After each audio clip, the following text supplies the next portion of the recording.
इस कार्यक्रम के पुण्यार्चक हैं वंडर सीमेंट, फर्क नजर आएगा। Shri SP Jain, Shrimati Meena Jain, Shri Satyen Jain, Shrimati Shraddha Jain. Firm Pride group, SP capital financing limited, Mumbai. Bhagwan Parshvanath धाम ट्रस्ट। भगवान पार्श्वनाथ धाम ट्रस्ट के अंतर्गत बनने वाले माता पद्मावती के मंदिर के भव्य निर्माण में अपनी चंचला लक्ष्मी का उपयोग कर महान पुण्य का अर्जन करें।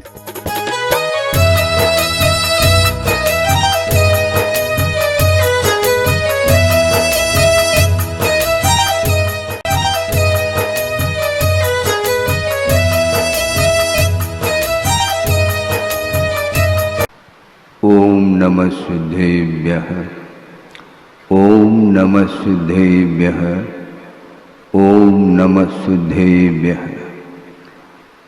नमः श्री वर्धमानाय निर्धूत कलिलात्मने, सालोकानां त्रिलोकानां यद विद्या दर्पणायते।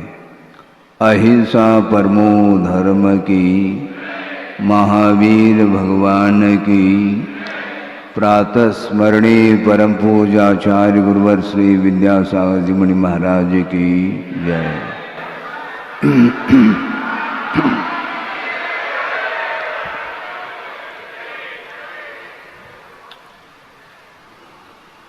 आज पर्व का द्वितीय दिन है। कल आपने उत्तम क्षमा के विषय में आगम के आधार से जो विषय रखा गया था उसको आप लोगों ने बड़ी आस्था के साथ सुना होगा। और आज यह उत्तम मार्दव धर्म का प्रसंग आया है। मृदोर्भावः मार्दवम, मृदुता का जो भाव है उसको मार्दव कहा है। कठोरता का अभाव सो मृदुता है। मन, वचन और काय, इन तीनों में कठोरता नहीं होनी चाहिए। मन के माध्यम से भी, वचन प्रवृत्ति के द्वारा भी और कायिक चेष्टाओं के माध्यम से भी यह मार्दव धर्म क्षतिग्रस्त हो सकता है। कठोरता ठीक नहीं है। मृदुता का व्यवहार परस्पर में होना चाहिए। संसारी प्राणी, उसकी वृत्ति सुधरती नहीं है। क्यों नहीं सुधरती, इसको समझने के लिए बहुत पुरुषार्थ करना पड़ेगा। क्योंकि प्रवृत्ति में जो अंतर आता है वह वृत्ति को सुधारने में आता है। और एक प्रकार से प्रकृति बन चुकी है और उस प्रकृति को समाप्त करने के लिए स्वयं का ही एकमात्र पुरुषार्थ काम करता है। कल भी हमने बात कही थी कि एक अंतरंग कारण होता है और एक बहिरंग कारण होता है। देव, शास्त्र, गुरु, इनके आधार से अपने आप के परिणामों को पवित्र बनाया जा सकता है, किंतु बनाने की इच्छा जिसके अंदर नहीं है तो इस प्रकार के साधन सामग्री का मिलना और नहीं मिलना समान जैसा प्रतीति में आता है। कि वस्तुतः एक उक्ति हमने पढ़ी थी, आपके सामने रखना चाहता हूँ। वह ये है कि आमूल सिक्तः पैसा घृतेन ननिम्ब वृक्ष मधुरत्वमेति। ये संस्कृत में पंक्ति है, उसका अर्थ आपके सामने रख रहा हूँ। एक नीम का वृक्ष है जिसको जिसका सिंचन किया गया है। किसके द्वारा? आमूल सिक्त पैसा घृतेन, दूध और घृत के माध्यम से वह नीम का वृक्ष अभिषिक्त है, जिसका सिंचन किया गया है, किंतु मधुरत्वम न येति, उसमें मधुरता नहीं आ सकती है, उसमें जो कड़वाहट है उसमें अंतर आने वाला नहीं है। क्योंकि इसी को बोलते हैं प्रकृति।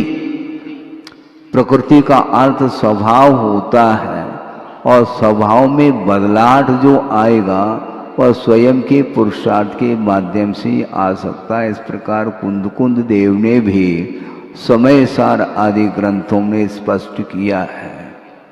स्वयं अपने स्वभाव को सुधारना चाहो तो आपके ऊपर निर्धारित है, आलम्बन लिया जा सकता है, धर्म का भी आलम्बन लिया जा सकता है, देव शास्त्र गुरु का भी आलम्बन लिया जा सकता है, किंतु अपने स्वभाव को सुधारने के लिए आलम्बन लिया जाता है। ये अनंतकालीन ये संस्कार, अज्ञान के जो संस्कार हैं वे दूर नहीं हो रहे हैं। मन निरंतर वह बाहर ही, वह भीतर कभी आप रहते हैं क्या? नहीं है? कभी नहीं रहते। आप सभा में बैठे हैं किंतु आपका मन बैठा है क्या? नहीं, मुझे ज्ञात नहीं है। मन आपका वह नियंत्रण में है क्या? नहीं, इसकी जानकारी मुझे कैसे प्राप्त हो सकती है? मैं अपने विचारों को पढ़ सकता हूँ, अपने विचारों के ऊपर सोच विचार कर सकता हूँ, किंतु संसारी प्राणी के अंदर कौन कौन से विचार उत्पन्न हो रहे हैं उसका ज्ञान छद्मस्त अवस्था में संभव नहीं है। वह दिव्य ज्ञान का विषय हो सकता है, होता है। इसलिए अपने आप के परिणामों को सुधारने के लिए बहुत विनम्रता की आवश्यकता है। नम्र होना सीखना चाहिए। वह मृदुता जो आएगी, वो मृदुता बाहर से नहीं आती है। वह कठोरता भी जो आती है वह भीतर से ही आती है। बाहर बहुत सारे ऐसे निमित्त मिल सकते हैं जिन निमित्तों को लेकर के संसारी प्राणी वह उसकी मान की उदीरना होती है। शारीरिक जो भूख है बहुत जल्दी शांत हो सकती है। भूख 2 4 6 रोटी ले लो, बस पेट भर जाता है, भूख मिट जाती है, प्यास भी मिट जाती है। किंतु शारीरिक भूख मिटने के बाद भी मानसिक जो भूख है वह विचित्र ढंग का है। वह मन शांत नहीं होता। ये जो आशा है, इस आशा के ऊपर नियंत्रण करना बहुत कठिन हो जाता है।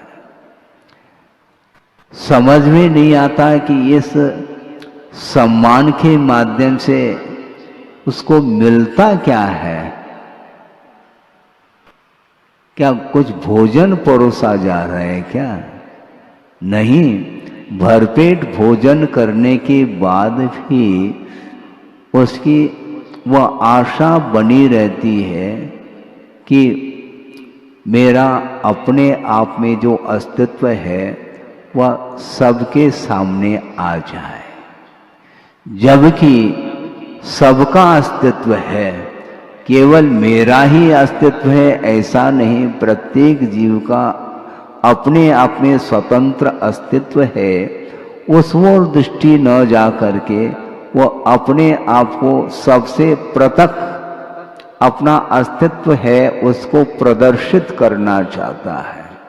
और आचार्यों का यह कहना है इस प्रदर्शन को आप कुछ क्षण के लिए साइड में रखो। इसका अर्थ ये नहीं कह रहा हूं कि बाद में पुनः प्रदर्शन करने लग जाओ। प्रदर्शन में वस्तुतः आत्मा का दर्शन नहीं हो सकता। आत्मा का दर्शन आप करना चाहो क्या? नहीं महाराज, हम करना चाहते हैं। आत्मा का दर्शन करना चाहो तो प्रदर्शन को समाप्त करने का पुरुषार्थ करो। बार बार ये प्रदर्शन का जो भाव जागृत होता है उसके माध्यम से मान की पुष्टि होती है। मान की पुष्टि, मान अर्थात अभिमान माना जाता है और एक मान का अर्थ ज्ञान भी होता है। मान के पूर्व में एक उपसर्ग जोड़ दिया जाता है जिसको जोड़ने से प्रमाण की उत्पत्ति होती है। प्रमाण अलग है और सम्मान अलग है, अभिमान अलग है। ये सारे सारे शब्द हैं, किंतु मान की पुष्टि जो होती है वह प्रदर्शन के माध्यम से होती है। अपने आप के अस्तित्व को वो पहचान नहीं पा रहा है क्योंकि उसकी दृष्टि उस ओर जा रही है कि मुझे कोई पहचान ले। आपको कोई पहचान सकता है क्या? नहीं पहचान सकता, क्योंकि आपका जो स्वरूप है वह इन आंखों के द्वारा वह स्वरूप हम ग्रहण नहीं कर पाते। स्पर्श रस गंध वर्णात्मक जो पौद्गलिक पदार्थ है वो पदार्थ तो भिन्न भिन्न इंद्रियों के विषय हो सकता है, किंतु वह इंद्रियातीत जो आत्म तत्व है वहां तक पहुंचने के लिए आपको सारे सारे इंद्रियों को गौण करके और मन जो बाहर भाग रहा है उसको संयत बनाने की आवश्यकता है। आप यहाँ पर सभा में बैठे हैं किंतु वह मन कहाँ जा करके यात्रा करके आया है आपको ज्ञात नहीं है। बहुत तीव्र गति से उसकी यात्रा होती है, मन की यात्रा। आप फ्लाइट से जाते हैं और कोई भी साधन से आप चले जाते हैं, किंतु उसकी गति से भी अति तीव्र गति होती है मन की गति। 3 लोक की वह यात्रा करके आ सकता है। ये मन की खूबी है। उस मन को नियंत्रित करने के लिए यह धर्म आया है, क्योंकि मन के माध्यम से ही मन की भूख मिटती है। भोजन करने से तृप्ति नहीं होती। भोजन करने के उपरांत भी जो मानसिक जो भूख है उसको मिटाने के लिए संसारी प्राणी बार बार प्रयत्न करता रहता है, किंतु आचार्य कहते हैं इस प्रकार का तुम्हारा प्रयत्न वह निष्फल हो जाएगा।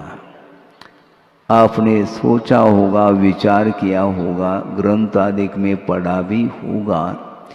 गणधर परमेष्टि के बारे में, गौतम गणधर के बारे में कभी सोचा है आपने?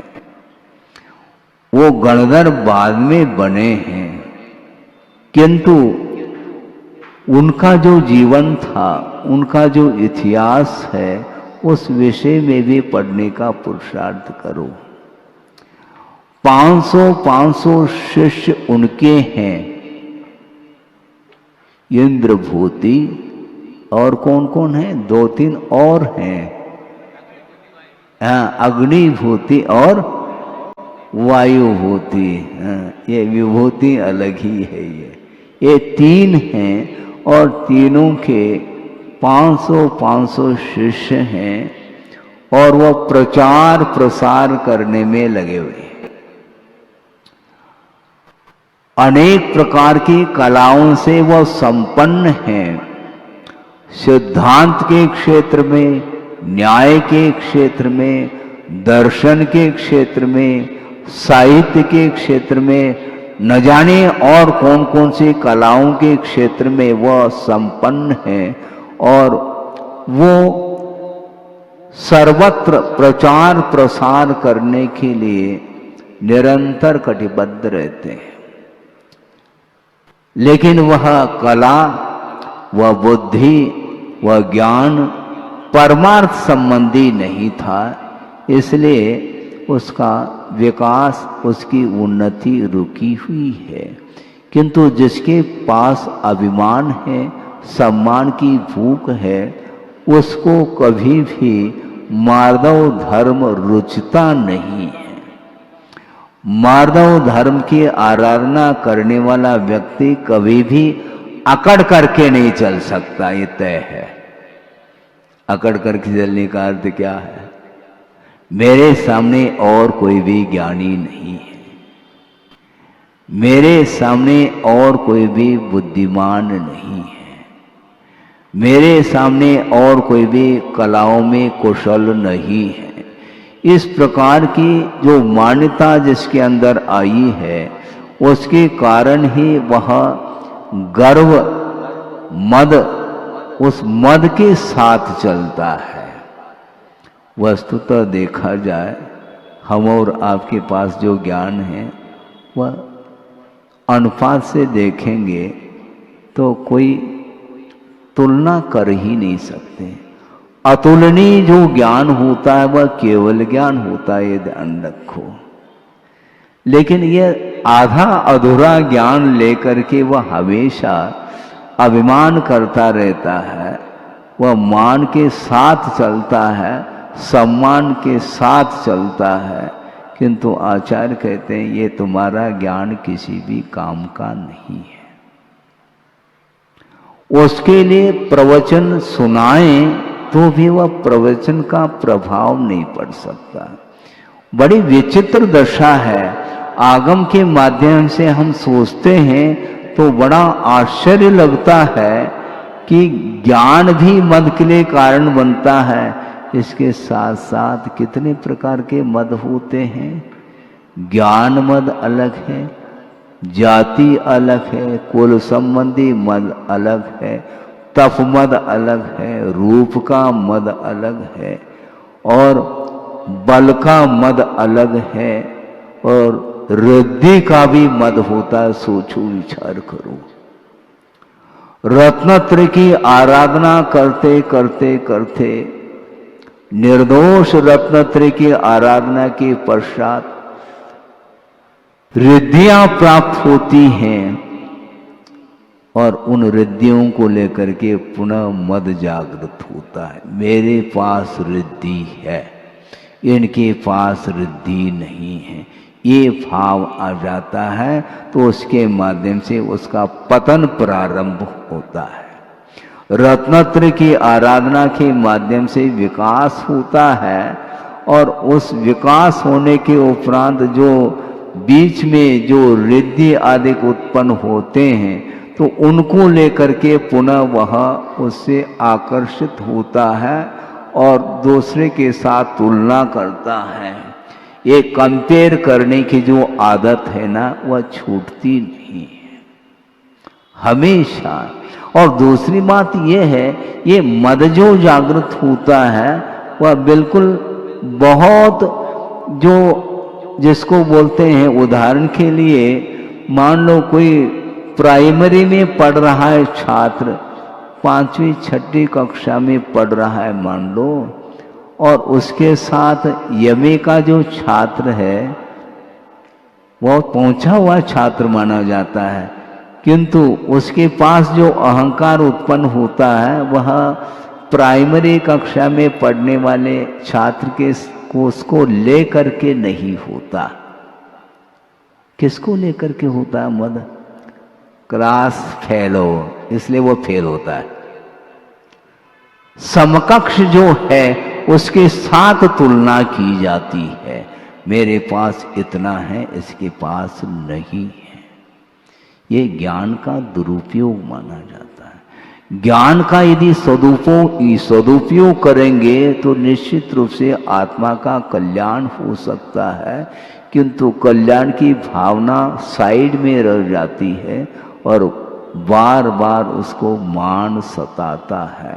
और मान जब तक जागृत रहेगा तब तक प्रमाण अर्थात ज्ञान नहीं आ सकता है। वस्तुतः वर्धमानाय नमः ऐसा बोला है, वर्धमान स्वामी के लिए नमस्कार किया है। वर्धमान का अर्थ क्या है? मान का अर्थ प्रमाण ज्ञान, वह जिनका निरंतर वृद्धिंगत हो रहा है उसको बोलते हैं वर्धमान, उनके लिए नमस्कार किया गया है। और संसारी प्राणी थोड़ा बहुत ज्ञान हासिल कर लेता है तो वह अपने आप को फूला नहीं समाता, मान से वह बड़ी विचित्र दशा है। ये इससे कैसे ऊपर उठेंगे, हैं? कैसे ऊपर उठेंगे? अध्ययन करो, अध्ययन करने से भी कुछ होने वाला नहीं है, क्योंकि रागान्वित जो ज्ञान है वही पतन के लिए कारण है, ऐसा कहा है।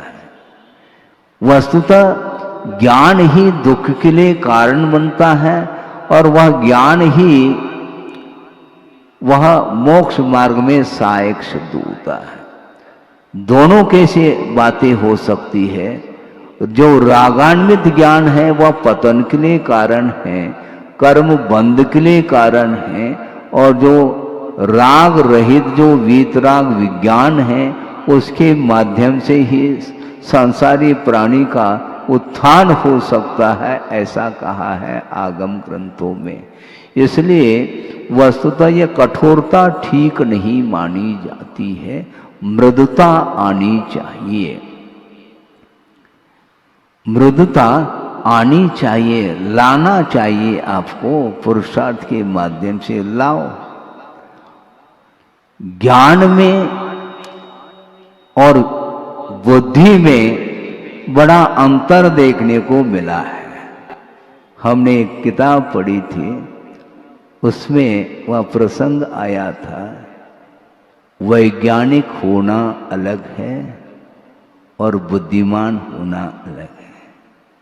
इन दोनों में क्या अंतर है महाराज? कुछ बात समझ में नहीं आ रही, धीरे धीरे आ सकती है। प्रसंग को ध्यान से सुनेंगे तो निश्चित रूप से इन दोनों में क्या फर्क है वह ज्ञात हो सकता है।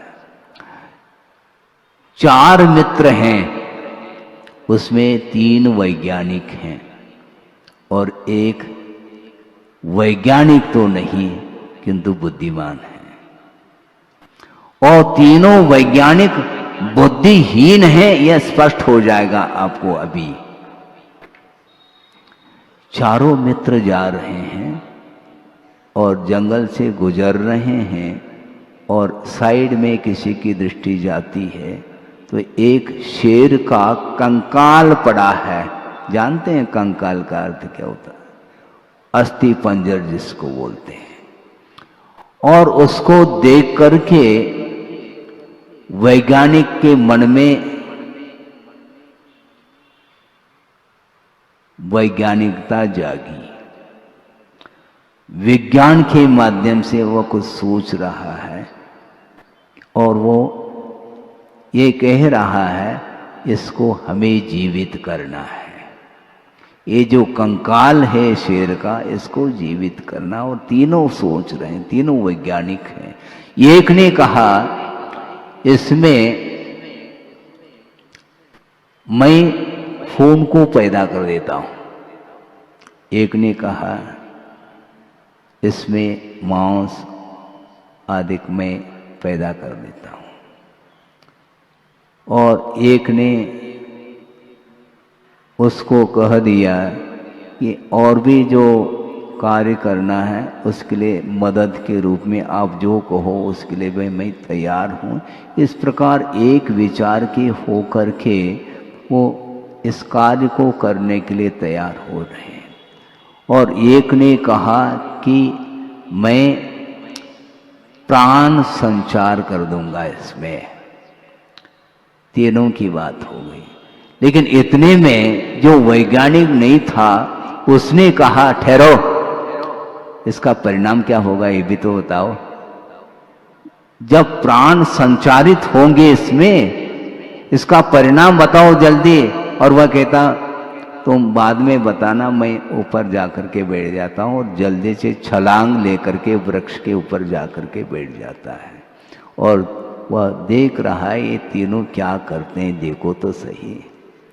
और सब कुछ कर लिया और प्राण संचारित हो गए। एक विशाल जो है शेर, जिसका भयंकर रूप है, वह खड़ा हो गया।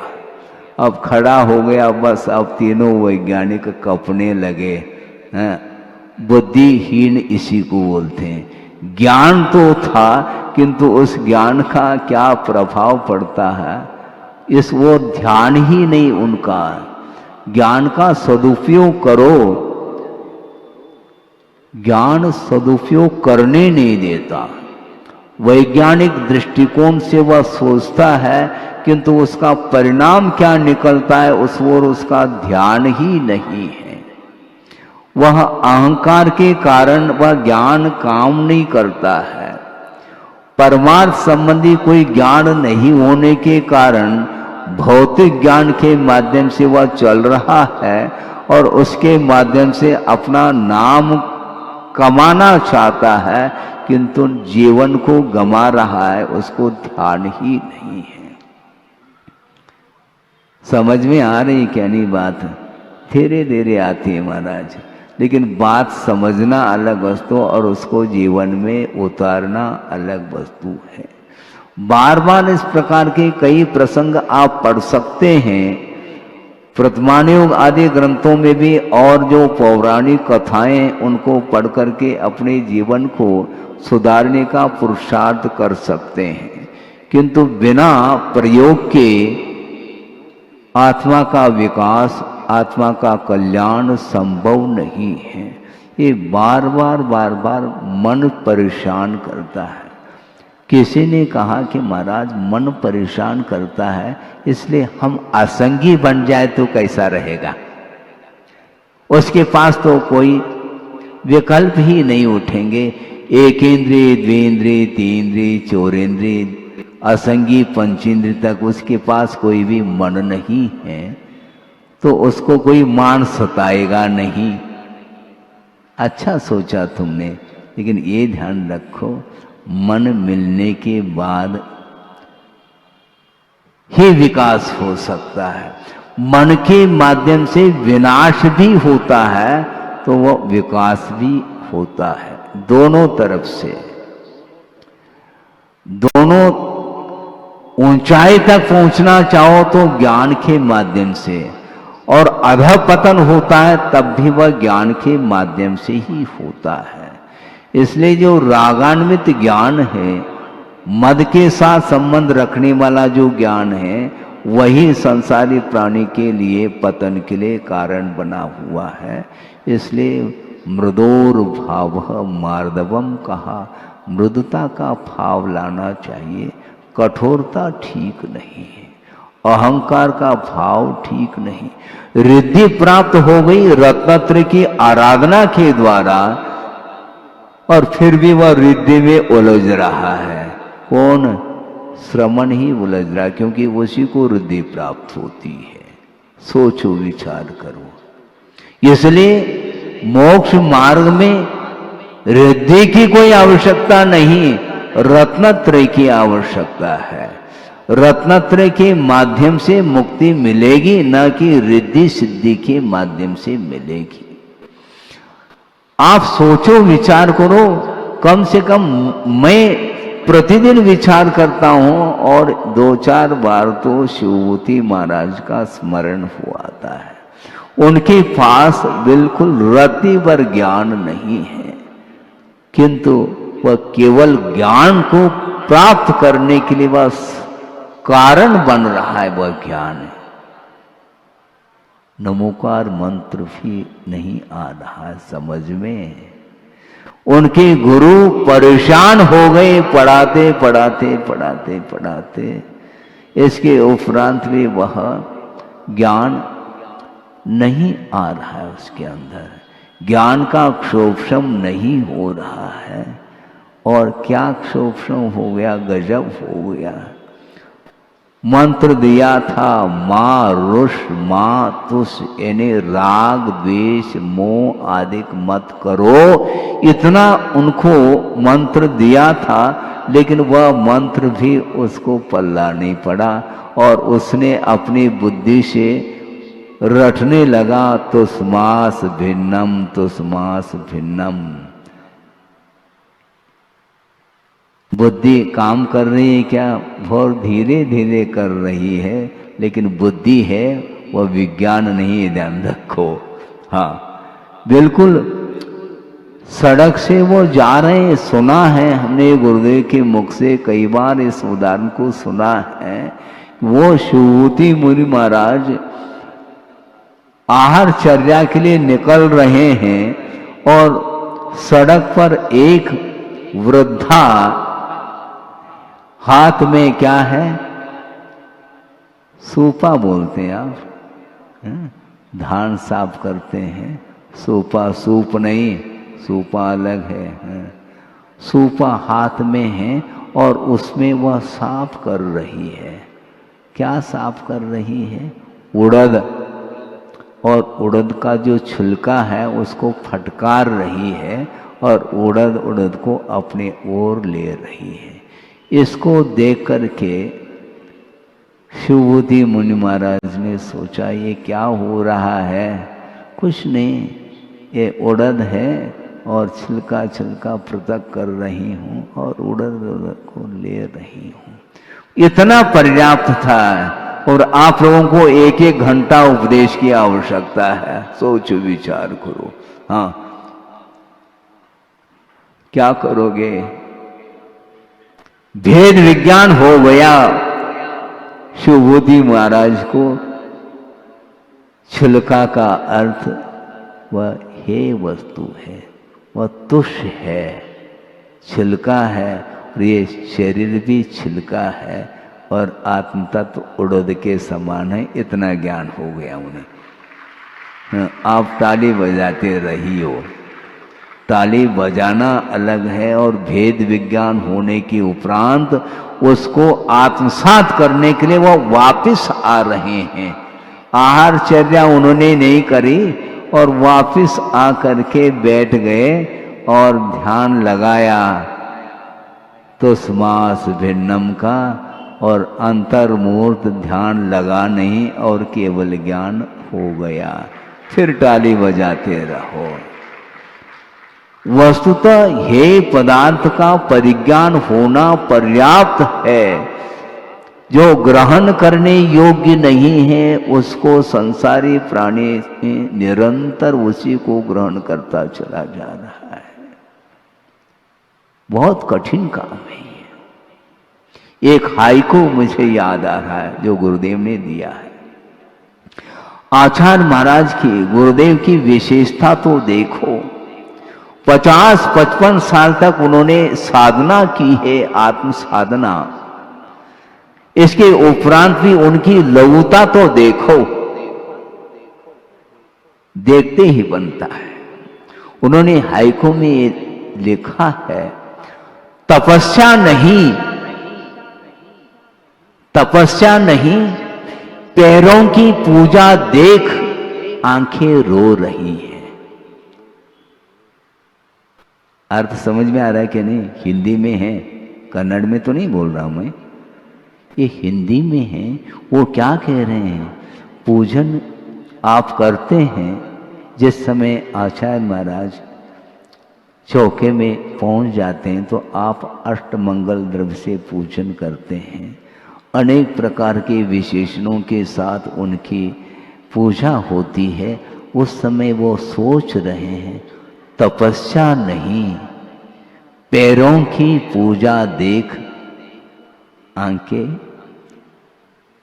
रो रही हैं। इसका अर्थ है, उनका भाव ये कहना चाह रहे हैं, मेरे पास है कहाँ इतनी तपस्या जो तुम इतनी पूजा कर रहे हो। अनेक प्रकार के विशेषण लगा करके तुम पूजन कर रहे हो। इस पूजन के माध्यम से, इस भक्ति के माध्यम से तुम्हारे कर्म तो कट जाएंगे, किंतु तुम्हारी इस पूजा से मैं यदि मान लो प्रभावित हो जाऊं तो मेरा पतन है। समझ में आ रहा है क्या नहीं? ये बहुत रिस्क है बंधुओं। आप कदम कदम पर प्रशंसा करते हैं, साधक की प्रशंसा करते हैं, किंतु साधक बहुत अलर्ट रहता और रहना चाहिए। हाँ, ये प्रशंसात्मक जो शब्द है वो रसगुल्ले से मीठे लगते हैं। हाँ, वंस मोर कहता है वो, किंतु जो साधक होता है वो इनसे बचने का निरंतर पुरुषार्थ करता है। एक अज्ञान परिचय होता है वह फिर भी सरल है, किंतु प्रज्ञा परिचय के ऊपर विजय प्राप्त करना और अत्यंत कठिन हो जाता है। क्योंकि जब मंच पर बैठ करके साहित्यिक शब्दों के माध्यम से धारा प्रवाह यदि मान लो कोई प्रवचन कर रहा है और उस प्रवचन के माध्यम से पूरी सभा मंत्र मुग्ध होकर के सुन रही है और ताली के ऊपर ताली बजा रही है और उनको सुन करके मन में किसी भी प्रकार से वेव्स नहीं उत्पन्न होना, यह प्रज्ञा परिचय विजय माना जाता है। हाँ, बहुत कठिन होता है। निंदा के शब्द अच्छे नहीं लगते, किंतु प्रशंसात्मक जो शब्द है उसके लिए वह, गुरुदेव ने एक बार ये कहा था कि सोचो विचार करो, आप भगवान की पूजा कर रहे हैं, कर रहे हैं क्या नहीं? हाँ, कर रहे हैं। भगवान की आराधना कर रहे हैं, भगवान की पूजा कर रहे हैं, उनकी स्तुति कर रहे हैं। उसमें जो आपको आनंद आ रहा है उससे भी कहीं ज्यादा आनंद प्रशंसात्मक शब्दों को सुनने से आ सकता है। आपको आ रहा है ऐसा नहीं कह रहा हूं, किंतु ये इतना प्रभावक यह शब्द माना जाता है। भगवान की पूजा करो, उसमें तृप्ति नहीं मिलती है क्या? पुनः प्रशंसात्मक शब्द को सुनने के लिए वह लालायित क्यों होता है? उसमें मिल क्या रहा है? केवल मन की खुराक है, शरीर की खुराक नहीं है। शारीरिक भूख तो मिट गई, किंतु वह मानसिक जो है ना, वह भूख बनी रहती है। और सबसे ज्यादा मानसिक दुख यदि उत्पन्न होता है तो देव पर्याय में होता है।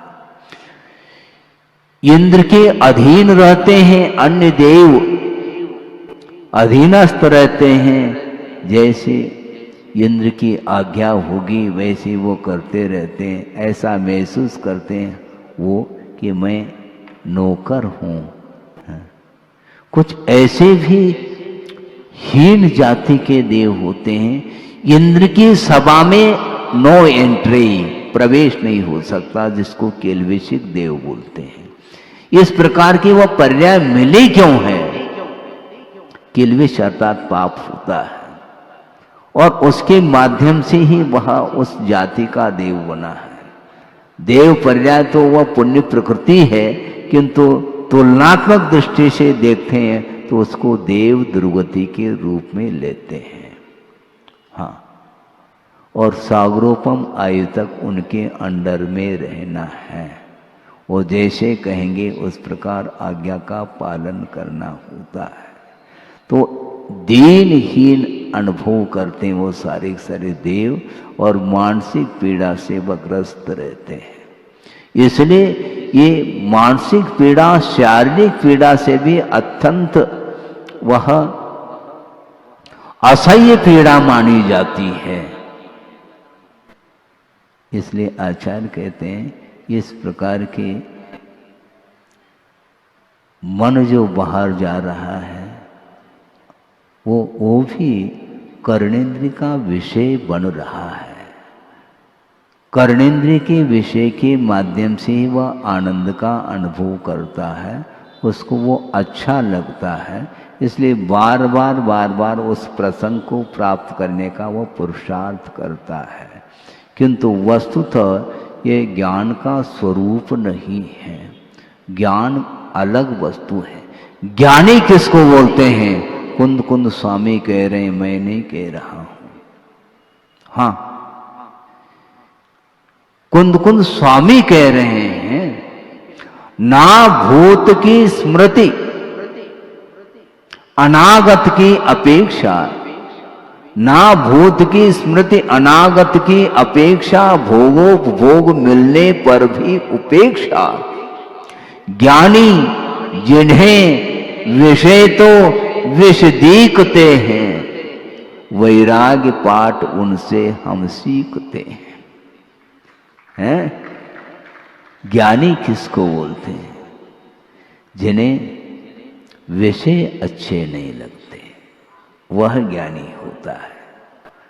वही ध्यान का पात्र बनता है। ध्यान के केंद्र खोलने से ध्यान नहीं होता, किंतु ध्यान का पात्र कौन होता? जिनके लिए कोई भी विषय अच्छे नहीं लगते। न भूत की स्मृति हो रही है, न अनागत की कोई यानी भविष्य की कोई आकांक्षा है, बल्कि मिलने के उपरांत भोग सामग्री मिलने के उपरांत भी उसके प्रति उपेक्षा का भाव जागृत होता है। उपेक्षा का अर्थ उसके प्रति रुचि नहीं है। वैराग्य पाठ उनसे हम सीखते हैं। वैराग्य उत्पन्न हो तो कैसा हो, सोचो विचार करो। इतने महान तपस्या करने वाले गुरुदेव स्वयं कह रहे हैं, मेरे पास है कहाँ इतनी तपस्या जो तुम इतनी पूजा करते हो। सोचो विचार करो। उनकी दृष्टि ऊपर की ओर जा रही है, नीचे की ओर नहीं। उनका ये कहना था कि साधक की दृष्टि हमेशा ऊपर की ओर होनी चाहिए, जिसके माध्यम से अहंकार का अभाव हो जाता है। बड़े बड़े रिद्धि सिद्धि को धारण करने वाले साधक होते हैं, और जो प्रभु होते हैं उनकी ओर तो दृष्टि रखो। विश्व के समस्त पदार्थ उनके ज्ञान में अवतरित हो रहे हैं, इसके उपरांत भी उसके प्रति कोई राग नहीं, न द्वेष, कोई आकर्षण नहीं। क्यों ऐसा होता है?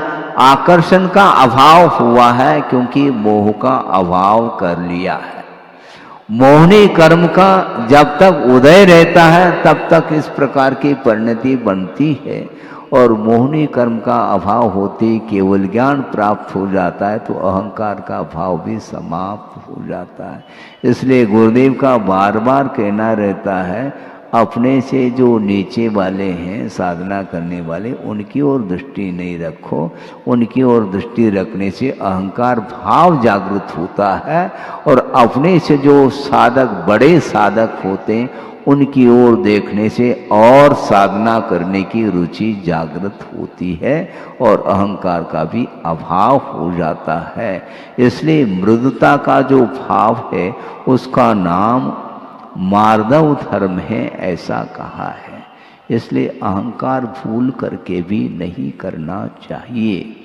यस्य नास्ति स्वयं प्रज्ञा शास्त्रम तस्य करोति किम, लोचनाभ्याम विहीनस्य दर्पण किम करिष्यति। जो रोशनी जिसके पास नहीं है, नेत्र ज्योति नहीं है, और उसके लिए दर्पण क्या कर सकता है? अपने चेहरे को दिखा सकता है क्या? नहीं दिखा सकता। उसी प्रकार जिसके अंदर विवेक जागृत नहीं हुआ है, प्रज्ञा का अर्थ विवेक होता है, उसके लिए शास्त्र क्या काम कर सकते हैं? शास्त्र का अध्ययन करने के उपरांत भी विवेक जागृत हो अनिवार्य नहीं है। मिथ्यात्व की भूमिका में अर्थात सम्यक दर्शन के अभाव में भी अंगों का और पूर्वों का ज्ञान हो सकता है, किंतु बुद्धि फिर भी काम नहीं करती। क्यों नहीं काम करती? क्योंकि ज्ञान नचाता है हमेशा। हाँ, विवेक और ज्ञान में बड़ा अंतर है। बुद्धि में और ज्ञान में अंतर अभी जो आपके सामने बताया, उसी प्रकार वह वैराग्य के साथ जो ज्ञान होता है वही कर्मों को काटने में सक्षम सिद्ध होता है। अध्ययन करते रहो, पठन पाठन करते रहो, इसके बाद भी चारित्र के क्षेत्र में कदम बड़े अनिवार्य नहीं है, क्योंकि वैराग्य अलग वस्तु है। शाब्दिक ज्ञान का नाम ज्ञान नहीं है। शब्द के माध्यम से पदार्थ तक गति होती है। पदार्थ का क्या स्वरूप है उसका परिज्ञान शब्दों के माध्यम से हो सकता है, होता है, किंतु संसारी प्राणी शब्दों में उलझा हुआ है। इनकी शैली तो देखो, गजब की शैली है, गजब की शैली है। शैली क्या वस्तु है हमें बता दो। शब्द के माध्यम से अर्थ का बोध होता है। इसलिए गुरुदेव का ये कहना है कि शब्द सो बोध नहीं। आप सुन रहे हैं, शब्द सो बोध नहीं और बोध सो शोध नहीं है। इन तीनों में अंतर है। मात्र शब्द के माध्यम से पदार्थ का बोध हो सकता है, किंतु वहीं तक उलझना नहीं है हमें। संसारी प्राणी शब्दों से प्रभावित होता है। शब्दों में क्या रखा है? शब्द ज्ञान नहीं, ज्ञान तक पहुंचा देता है। शब्द एकमात्र माध्यम है ज्ञान को प्राप्त करने के लिए, किंतु उस माध्यम में ही वह अटक रहा है। इनकी शैली देखो, इनकी प्रस्तुति तो देखो। और गुरुदेव कहते हैं प्रस्तुति छोड़ो, प्रस्तुति छोड़ो, स्तुति करो। प्रस्तुति और स्तुति में बड़ा अंतर है। हम प्रस्तुति करने में लगे हैं और स्तुति को भूल गए हम। और शिवभूति महाराज, उन्होंने प्रस्तुति नहीं की, केवल भगवान की स्तुति की है और उसके माध्यम से उन्हें केवल ज्ञान उत्पन्न हुआ है। और अपन जो है ना प्रस्तुति कर रहे हैं, इसके माध्यम से कुछ नहीं होना है ज्ञान के माध्यम से।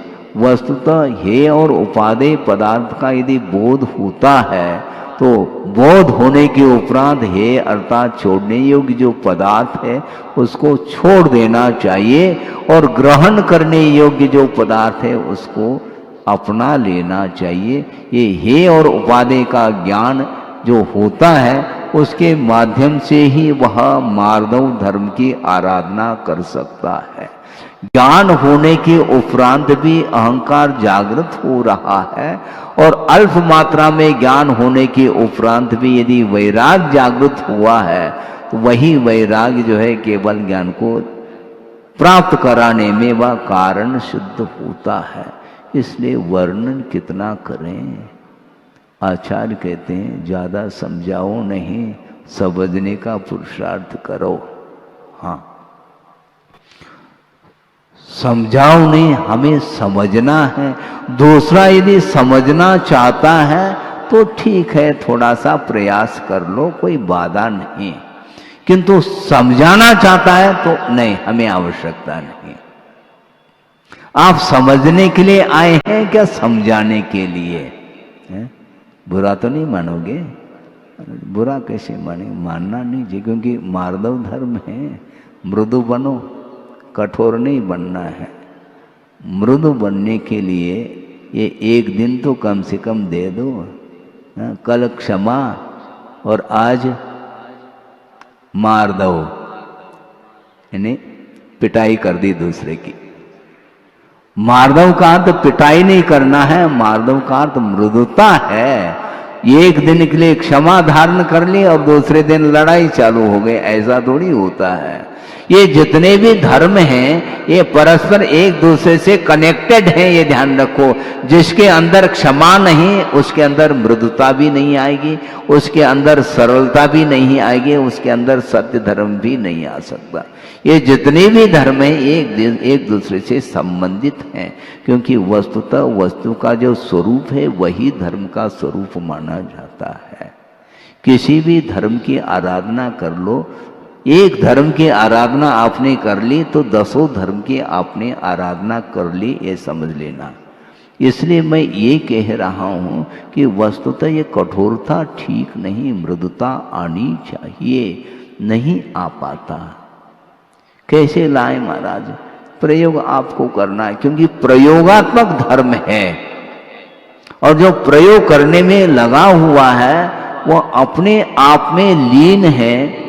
दुनिया क्या किधर जा रही है, मुझे देख रही है कि नहीं देख रही, इसका उसको कोई फिक्र नहीं है, क्योंकि दर्शन करने वाला वस्तुतः वह इतना गहराई में चला जाता है, उसके लिए विश्व शून्य हो जाता है। जगत को शून्य करोगे तो मान को जीत लोगे, क्योंकि कोई दिखाई नहीं देगा तो मान क्या जागृत होगा।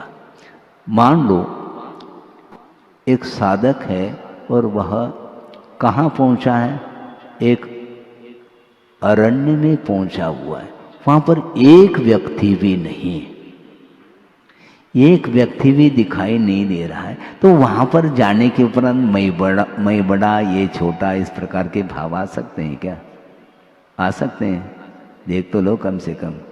भीड़ में रहेंगे, मैं बड़ा ये छोटा, मैं रूपवान ये कुरूप, मैं धनी ये निर्धन, ये जितने भी विकल्प हैं एक दूसरे के साथ संबंध रखने से विकल्प होते हैं। इसलिए आचार्यों का कहना है एकांत में जाकर के साधना करो, भीड़ में साधना होती नहीं।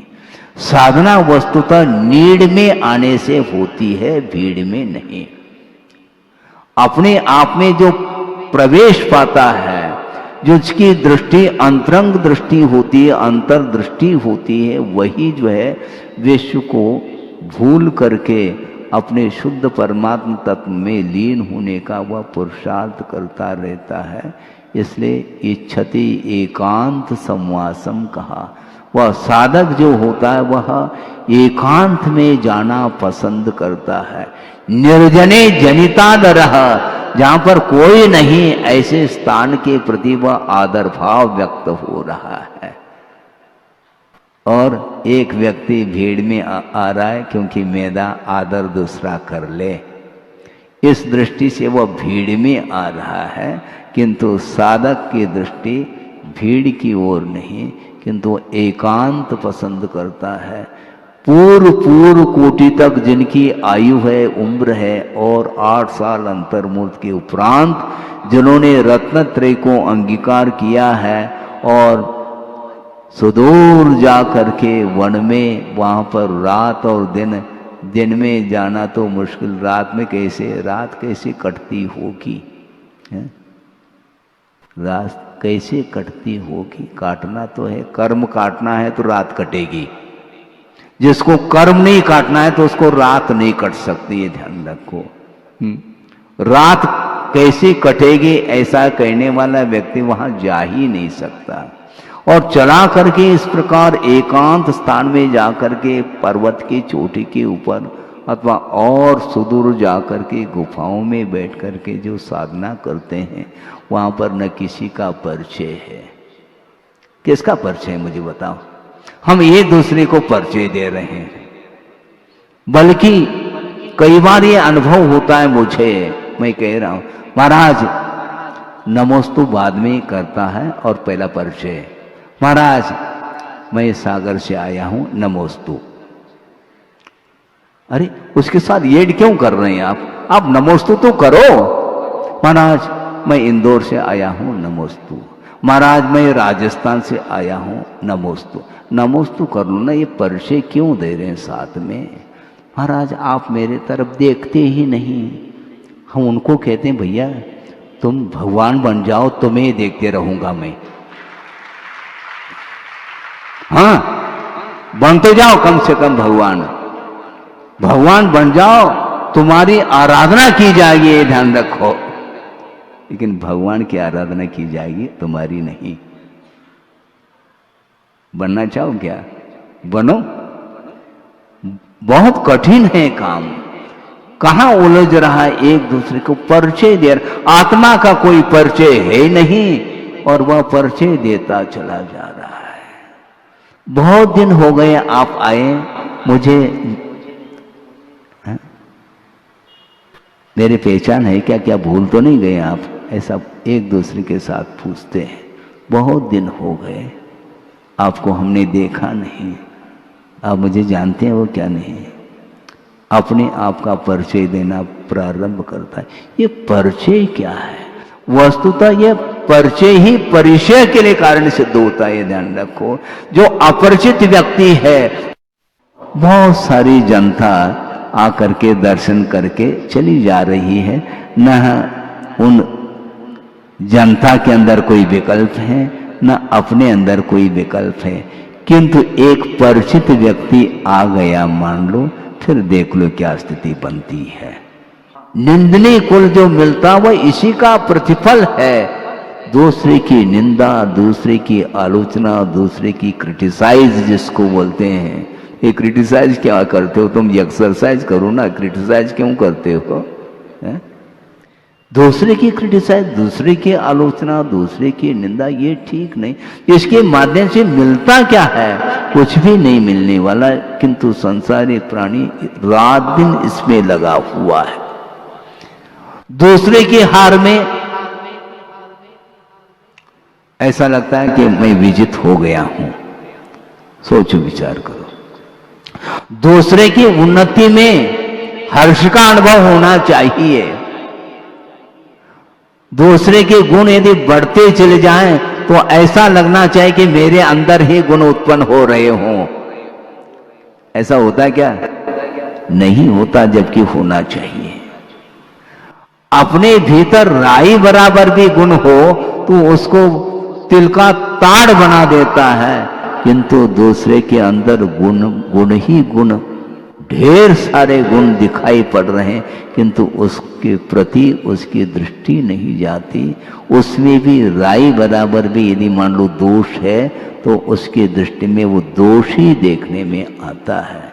इसलिए इस प्रकार गुणग्राही बनना चाहिए, दोष नहीं। दोष कर्म के उदय से ये दोष हो सकता है, अपराध हो सकते हैं, सब कुछ हो सकता है। किंतु वस्तुतः अपनी निंदा, अपनी गर्दा, अपनी आलोचना करते हुए, अपने किए हुए जो अज्ञान दशा में जो कर्म हैं उनको काटने के लिए जो पुरुषार्थ करता है, वही वस्तुतः विनीत भाव वाला व्यक्ति माना जाता है। विनम्र जो होता है, हाँ, विनम्र भाव जो रखता है उसको उच्च गोत्र का बंध होता है। क्योंकि ठीक विपरीत जो भाव होंगे, नीच गोत्र के जो परिणाम होते हैं उससे ठीक विपरीत परिणाम के माध्यम से उच्च गोत्र का बंध होता है। बहुत सारा विषय है, आपका समय ज्यादा हो जाएगा। इतना ही मैं पर्याप्त समझता हूं कि क्रोध से भी भयानक यदि कोई कषाय है तो मान है। क्रोध बहुत जल्दी समाप्त होता है। मैं तो एक उपमा देता हूं, एक तृण की अग्नि है और बहुत जल्दी शांत हो जाएगी। किंतु जिस अग्नि के द्वारा मेटल गलाया जा रहा है वह टेम्परेचर हाई टेम्परेचर माना जाता है। उसके माध्यम से वह लोह तत्व भी गल जाता है। तो इसी प्रकार मान को गलाने के लिए बहुत ध्यान रूपी अग्नि की आवश्यकता है, ध्यान रखो। उसके बिना यह मान गलने वाला नहीं। और एक बार यदि मान लो मान समाप्त हो जाए तो वह मान का अर्थ वह प्रमाण अर्थात केवल ज्ञान प्रकट हो सकता है। केवल ज्ञान को प्राप्त करने के लिए साधना है। यह माधव धर्म की आराधना करते हुए अपने अतीत जीवन को हम उन्नति की ओर ले जाना चाहते हैं, जो पतित जीवन है उसको पावन बनाने के लिए निरंतर जो है मानव धर्म की आराधना करते रहेंगे तो निश्चित रूप से आपका भी विकास हो सकता है। विकास हो इस पवित्र भावना के साथ। अहिंसा परमो धर्म की जय। बोधि समाधि परिणाम शुद्धि स्वात्मोपलब्धि शिव शोक सिद्धि चिंतामणिम चिंतित वस्तुदाने त्वां वंद मानस्य ममास्तुदे। परम पूजाचार्य गुरुवर श्री विद्यासागर जी मुनि महाराज। इस कार्यक्रम के पुण्यार्चक थे वंडर सीमेंट, फर्क नजर आएगा। Shri SP Jain, Shrimati Meena Jain, Shri Satyen Jain, Shrimati Shraddha Jain. Firm Pride group SP capital financing limited, Mumbai. Bhagwan Parshvanath धाम ट्रस्ट भगवान पार्श्वनाथ धाम ट्रस्ट के अंतर्गत बनने वाले माता पद्मावती के मंदिर के भव्य निर्माण में अपनी चंचला लक्ष्मी का उपयोग कर महान पुण्य का अर्जन करें।